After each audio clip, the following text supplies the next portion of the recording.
11:22. Vamos a ir a otro tema. Un estudio publicado recientemente muestra datos y dimensiones bien interesantes sobre lo que está ocurriendo en materia demográfica en nuestro país. Y muestra cómo va al alza el fenómeno de la vasectomía que se realizan hombres sin hijos. Este estudio es un trabajo sociológico desarrollado por el Instituto de Sociología de la Universidad Católica.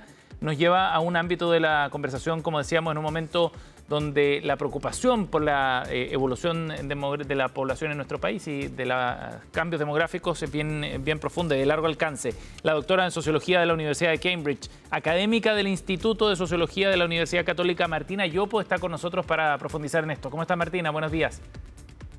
Hola, muy buenos días. Muchas gracias por la invitación. Gracias por acompañarnos. Privilegio de género y experiencias de vasectomía de hombres sin hijos en Chile. Ese es el título del trabajo que realizaste junto a Loreto Watkins. Cuéntanos cuál es el principal hallazgo de este estudio, Martina.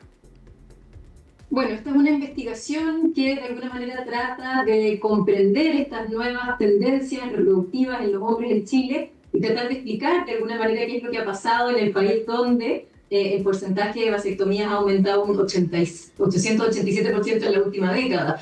Uno de los principales hallazgos es que efectivamente estas nuevas prácticas anticonceptivas de los hombres suponen nuevas formas en torno a no solamente la paternidad, sino que en el hecho de que hay muchos hombres que están decidiendo no tener hijos, sino también una nueva forma de masculinidad, ¿no? Donde los hombres también están redefiniendo lo que significa ser hombres en contextos de crecientes demandas y aspiraciones en torno a equidad de género.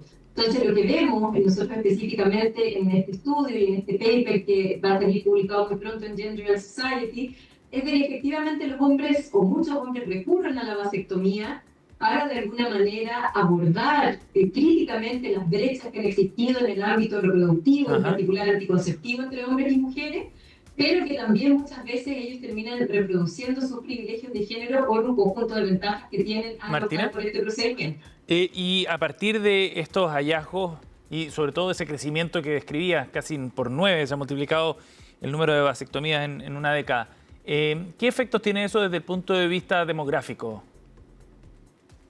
Es una súper buena pregunta. Efectivamente, ahí no hay una relación directa porque todavía la prevalencia de las vasectomías en Chile sigue siendo relativamente baja. Nosotros pasamos de tener cerca de 300 en 2013 a tener más de 7.000 en 2023. Esa prevalencia sigue siendo baja a nivel mundial. Sin embargo, yo creo que es una tendencia que tenemos que prestarle mucha atención, porque si esta tendencia se consolida a lo largo del tiempo, efectivamente vamos a ver de que eso puede empezar a tener un impacto demográfico importante. ¿Por qué? En Chile no tenemos datos desagregados, pero lo que ha mostrado la evidencia comparada a nivel internacional es que gran parte de los hombres que se hacen vasectomía ya tienen hijos y de alguna manera se hacen la vasectomía porque quieren controlar su fecundidad en un contexto donde ya han logrado el número ideal de hijos que quieren tener. Claro. Lo que está pasando en Chile, y también lo que da cuenta nuestro estudio, es que hay un número creciente de hombres jóvenes que se están haciendo la vasectomía sin tener hijos. Y eso efectivamente podría llegar a tener un impacto importante en la tasa global de fecundidad, porque efectivamente habría un número o un porcentaje cada vez más importante de hombres jóvenes que estarían optando por, de alguna manera, un contexto de sin tener hijos de manera voluntaria. Exacto.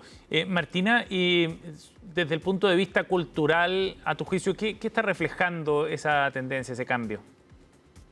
Es muy interesante porque ahí hay distintas tendencias. Yo diría que efectivamente una mucho mayor sensibilidad de los hombres a las demandas y la equidad de género.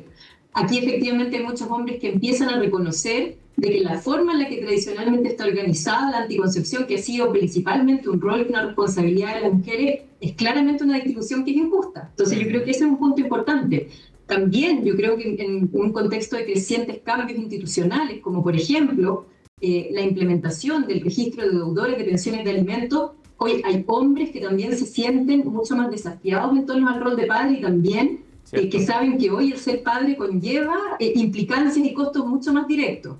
Y yo diría que también, por supuesto, otro fenómeno que es muy importante y que eso tiene que ver con cambios culturales más profundos y que no es algo solo de los hombres, pero esta idea de que hoy se hacen proyectos de vida al margen de la familia y al margen de los hijos. El tener hijos y el formar familia ha estado descentrado de los proyectos de vida de los hombres jóvenes quienes buscan realizarse en muchos otros ámbitos de la vida. Sí, exacto. ¿Y eso ustedes lo ven también en las mujeres? Digo ustedes porque Tú has dedicado parte de tu carrera precisamente a estudiar estos temas de cambios demográficos. ¿Lo ven también por el lado de las mujeres? ¿Y qué película se arma, digamos, cuando uno va sumando las piezas de estas investigaciones?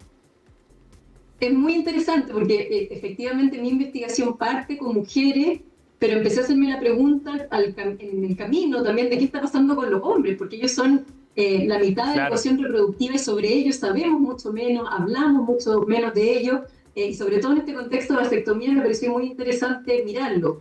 Yo diría que hay muchos aspectos que son transversales entre hombres y mujeres, las aspiraciones de mayor autonomía, cambios en los mandatos y expectativas de género, también este reconocimiento de lo que yo llamaba una infertilidad estructural, ¿no? Esta idea de que hoy tener hijos es difícil o no están las condiciones, pero yo diría ahí que quizás un punto que diferencia a los hombres de las mujeres, que eso es muy interesante, en mis trabajos con mujeres no aparece el temor de no poder ser una buena madre, de no tener las capacidades y las competencias para ser una buena madre. Eso sí aparece mucho en el caso de los hombres, que ellos hoy, más allá de las condiciones objetivas, que en ese sentido tanto hombres como mujeres reconocen que son un desafío, pero hoy hay muchos hombres que sienten que ellos no tienen las capacidades y las competencias que requieren para poder ser buenos padres en un contexto también donde los requisitos de la parentalidad en general y de la paternidad específicamente se han ido también intensificando y se han vuelto mucho más demandantes. Martina Llop ha estado con nosotros conversando sobre este tema esta mañana aquí en CNN Chile Radio. Gracias por el contacto, Martina. Muchas gracias a ustedes por la entrevista. Que estén muy bien. Buen día.